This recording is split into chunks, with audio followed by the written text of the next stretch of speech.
Assalamualaikum warahmatullahi wabarakatuh. Alhamdulillahirabbil alamin. Arsala rasulahu bil huda wa dinil haq liyudhhirahu 'ala dini kullih wa kafa billahi syahida. Asyhadu an la ilaha illallah wa asyhadu anna Muhammadan abduhu wa rasuluh. Allahumma shalli ala sayyidina Muhammad wa ala ali sayyidina Muhammad. Rabbi shrah li sadri wa yassir li amri wahlul 'uqdatam min lisani yafqahu qawli, amma ba'd. Pertama-tama marilah bersama-sama kita panjatkan puji dan syukur kehadirat Allah Subhanahu wa taala atas segala nikmat, karunia dan inayahnya kepada kita, terutama nikmat iman dan Islam yang kita miliki sampai detik ini, serta kebaikan, kesehatan dan nikmat-nikmat lain yang telah Allah berikan kepada kita.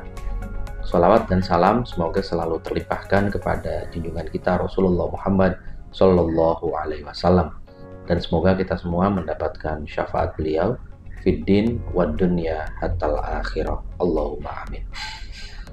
Para pemirsa sekalian, pengikut channel YouTube Alif Lukmanul Hakim yang saya hormati dan banggakan, terutama para mahasiswa-mahasiswi saya dalam mata kuliah Filsafat Ilmu dan Logika di Prodi atau Program Studi Psikologi Fakultas Psikologi Universitas Islam Indonesia Yogyakarta yang saya hormati dan banggakan. Pada kesempatan kali ini kita akan masuk dalam pembahasan masih dalam mata kuliah Filsafat Ilmu dan Logika terkait dengan sains dan pengembangan, sains dan pengembangannya, terutama tema tentang sains dan perkembangan pengetahuan di era digital. Sekali lagi, sains dan perkembangan pengetahuan di era digital. Kita tahu bersama bahwa era digital itu telah membawa perubahan yang sangat mendasar dan revolusioner dalam dunia sains terkait cara kita memproduksi, menyebarluaskan, dan mengaplikasikan pengetahuan.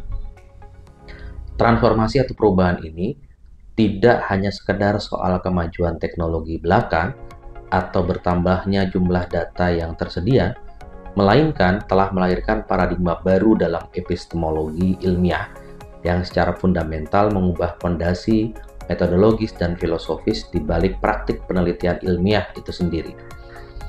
Pada masa sebelum era digital, kita tahu bersama ya teman-teman, penelitian ilmiah umumnya berangkat dari perumusan teori dan hipotesis yang menjadi pijakan utama dalam proses pengumpulan dan analisis data. Namun dengan kehadiran era digital dan revolusi big data, pola ini mulai mengalami pergeseran yang dinamis. Pergeserannya pun sangat dramatis sekali menuju pendekatan yang lebih data driven. Artinya, data tidak lagi menjadi sekedar pendukung teori, melainkan justru menjadi sumber utama untuk menemukan pola, korelasi atau hubungan, dan bahkan wawasan baru yang sebelumnya tidak terduga tanpa selalu bergantung pada hipotesis atau patokan duga yang sifatnya sangat awal dan eksplisit. Nah, perubahan paradigma ini teman-teman menandai titik balik sebetulnya, menjadi turning point yang sangat signifikan dalam cara pengetahuan ilmiah itu dikembangkan, membuka peluang sekaligus tantangan yang sifatnya baru dan sangat multidimensional. Di satu sisi, keledakan data yang sangat besar dalam hal volume, kecepatan pengolahan, dan variasi jenis data atau velocity dan variety itu memungkinkan riset dilakukan dengan cakupan dan kedalaman yang jauh lebih luas dan komprehensif dibandingkan sebelumnya. Di sisi lain, kemunculan data dalam jumlah besar yang beragam tersebut menuntut pengembangan metodologi dan alat analisis baru, termasuk kecanggihan komputasi, dan juga simulasi yang dapat memproses dan memodelkan fenomena rumit, yang secara efisien dan akurat itu dapat dilakukan sekarang ini.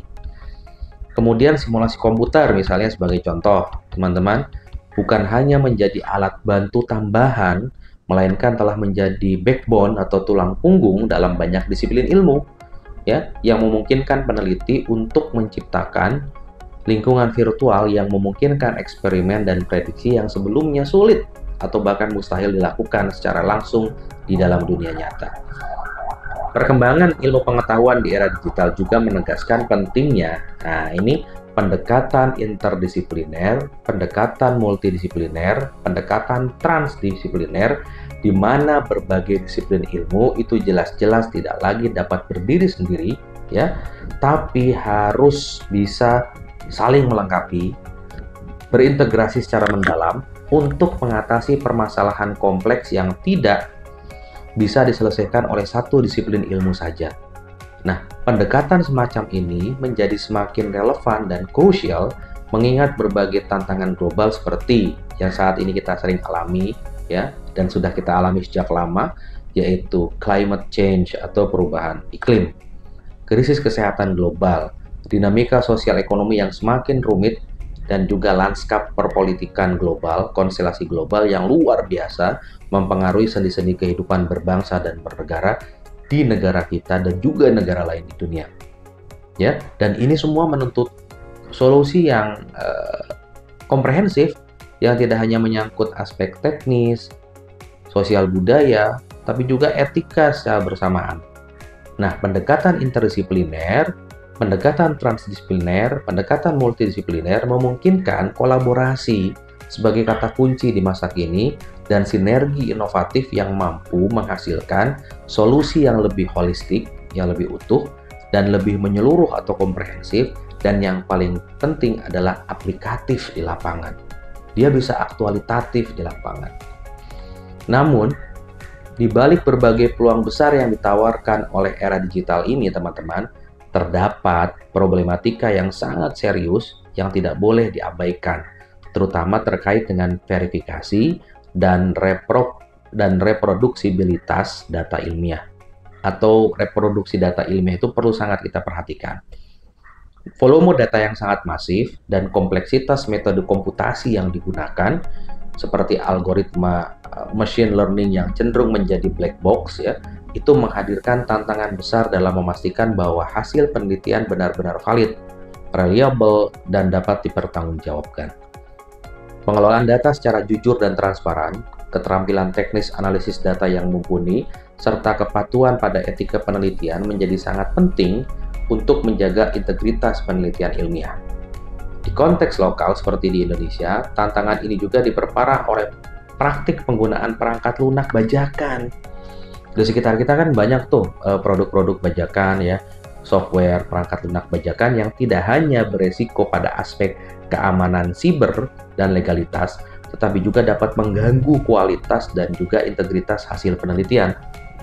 Oleh karena itu, pengembangan literasi digital dan data, ya, itu penting sekali untuk dilakukan. Kemudian peningkatan kapasitas sumber daya manusia itu penting sekali dilakukan, serta jangan lupa penyediaan infrastruktur teknologi yang memadai dan berlisensi resmi menjadi keharusan mutlak guna mengoptimalkan potensi era digital dan menjamin bahwa perkembangan pengetahuan yang dihasilkan benar-benar dapat dipercaya dan bermanfaat bagi kemajuan ilmu pengetahuan dan masyarakat luas.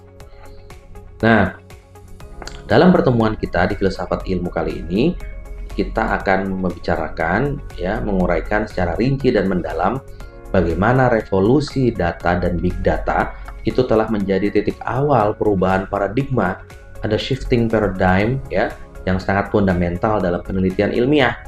Bagaimana komputasi dan simulasi itu menguatkan metodologi penelitian modern, mengapa integrasi disiplin ilmu menjadi keniscayaan dalam menghadapi tantangan zaman, serta bagaimana menghadapi tantangan kritis yang muncul terkait verifikasi dan reproduksibilitas data ilmiah di era digital yang penuh dinamika dan ketidakpastian atau disruptif ini.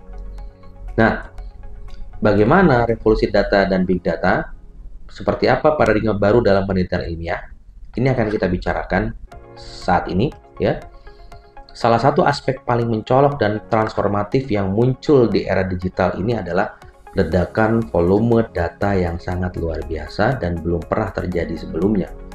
Namun perlu dipahami dan digarisbawahi bahwa big data bukan sekedar berkaitan dengan kuantitas data yang sangat besar, ya, melainkan juga mencakup karakteristik lain yang tidak kalah penting, yaitu kecepatan atau velocity dalam pengumpulan dan pemrosesan data yang dapat dilakukan secara real time, serta keragaman atau variety ya, yang meliputi beragam sumber data dan jenis data, mulai dari teks tertulis ya, citra digital, video, data dari sensor sensorik ya, data dari sensor elektronik juga, hingga sumber data yang lebih kompleks dan tidak terstruktur ya. Itu dari Kitchen pada tahun 2014 ya, dikutip oleh Nextpolicy pada tahun 2020.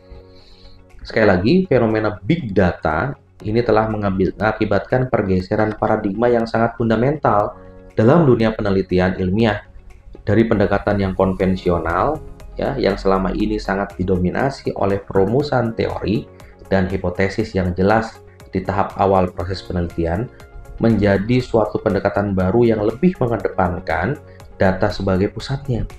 Jadi data sebagai sentrum, sebagai lokus ya. Yakni pendekatan berbasis data atau data driven approach seperti itu, di mana pola-pola, korelasi, dan wawasan baru dapat ditemukan secara langsung melalui analisis data yang sangat besar dan kompleks tanpa harus diawali oleh hipotesis yang eksplisit. Ini dikutip juga dari Kitchen ya, kemudian Zwitter tahun 2014.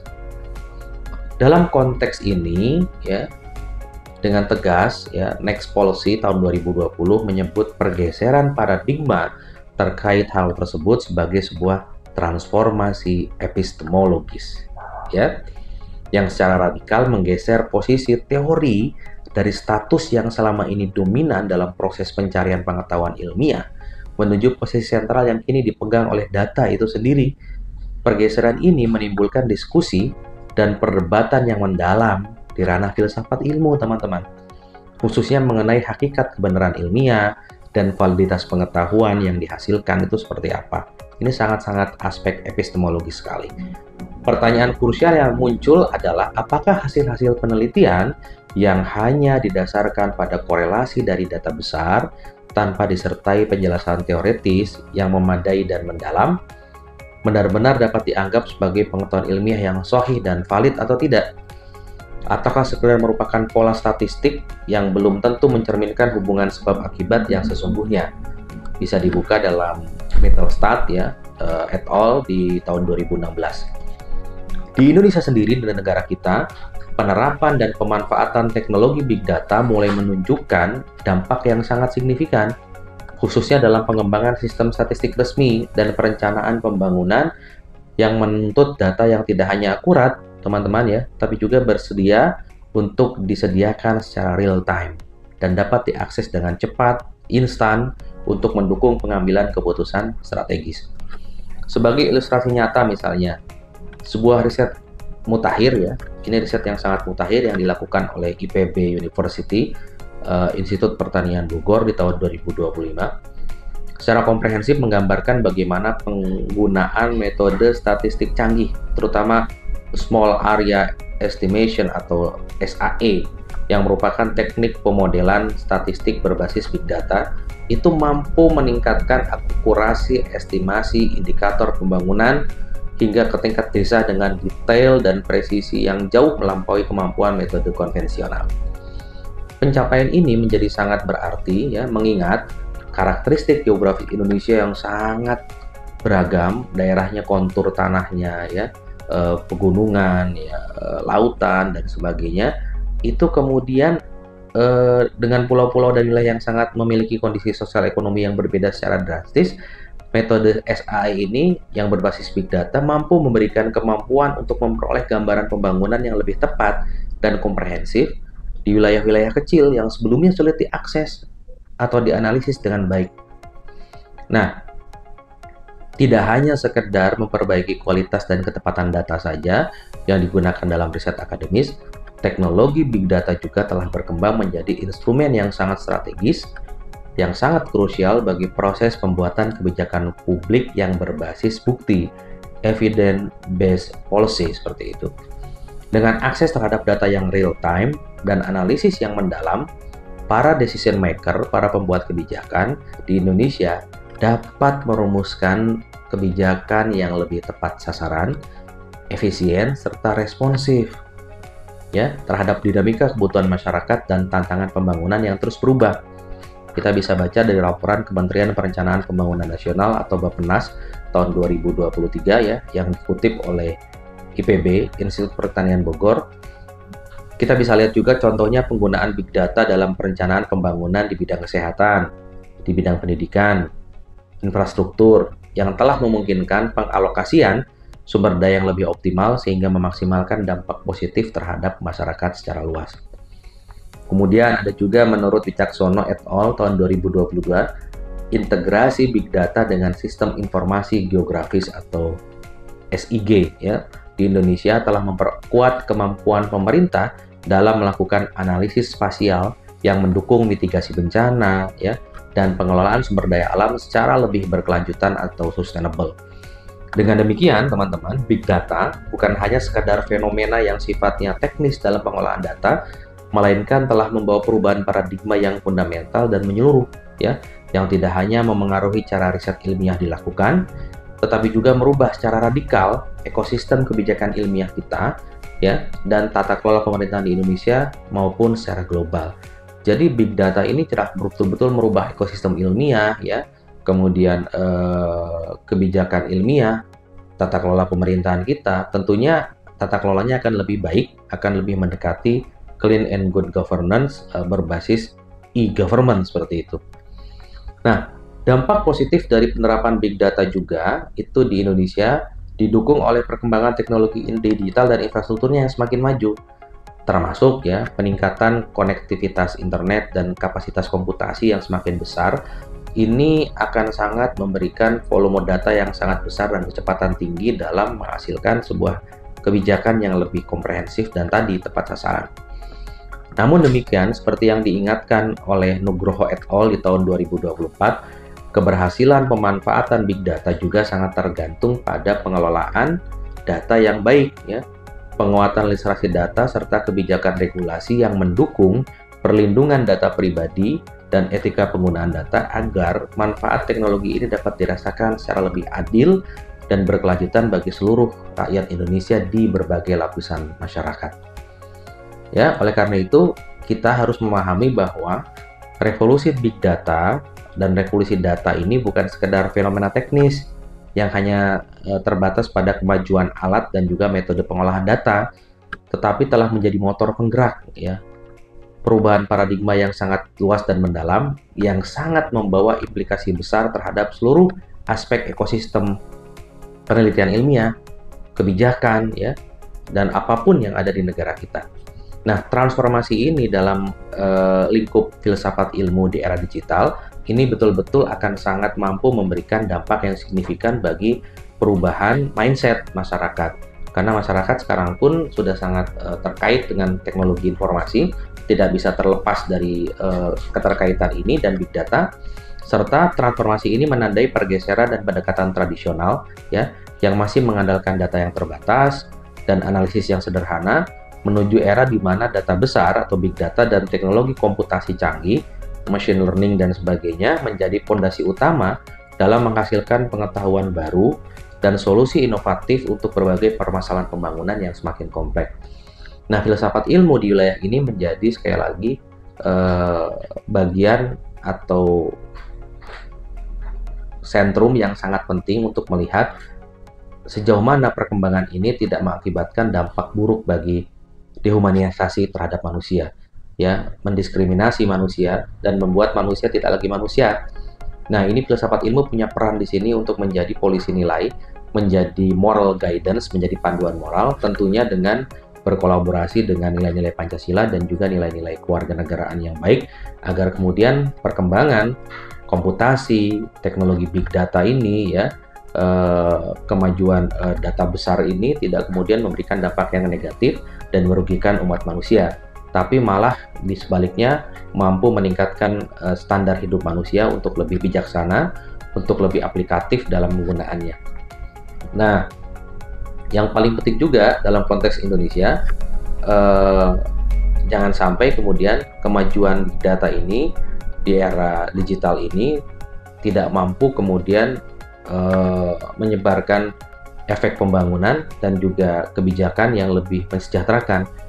Tapi betul-betul era big data ini menjadi bagian dari upaya pemerintah menggali data-data masyarakat yang lebih positif, ya, yang lebih valid untuk kemudian diramu menjadi sebuah kebijakan yang lebih transformatif dan juga kebijakan yang lebih aplikatif dan hadap masalah agar dapat mewujudkan tentunya tujuan nasional kita, yaitu kesejahteraan sosial, keadilan sosial bagi sesama. Terima kasih atas kesempatan dan waktu yang diberikan. Mohon maaf atas segala kekurangan dan kesalahan. Assalamualaikum warahmatullahi wabarakatuh.